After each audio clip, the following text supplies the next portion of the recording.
Tnediet il-Kampanja Edukattiva u Tagħrif nazzjonali dwar il-prevenzjoni tal-iskart, kampanja li mistennija tilħaq il-faxex kollha tas-soċjetà u li n-nefqa fuqha se tkun ta' 970,000 euro.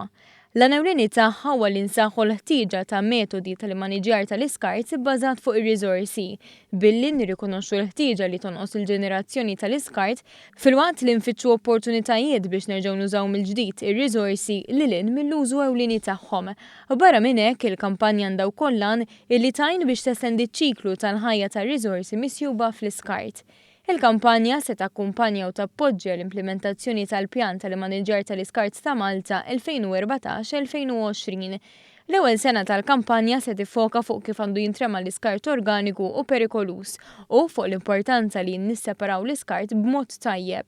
Fażi li se tibda dan ix-xahar, kif iser aħjar Alan Paris, id-direttur tal-konsorzju responsabbli mill-proġett. Ħanibdew isna biex infakru n-nies fuq ir-reduce, reuse, recycle. Da se joħodna sa Novembru fejn hemm il-European Week of Waste Reduction li huwa ffukat fuq packaging waste u allura hemmhekk se niffukaw fuq il-packaging waste li huwa tajjeb ukoll għax eżatt qabel il-miliet li hemm in-nies ikunu jixtru ħafna affarijiet li għandhom il-packaging fihom.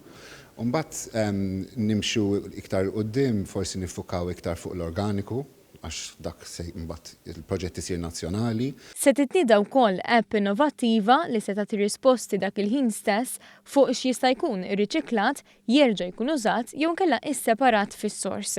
Il-Ministru għall-Ambjent li Brinkat qal li din il-kontribuzzjoni teħtieġ bidla fil-mentalità biex l-iskart jitqies bħala riżors.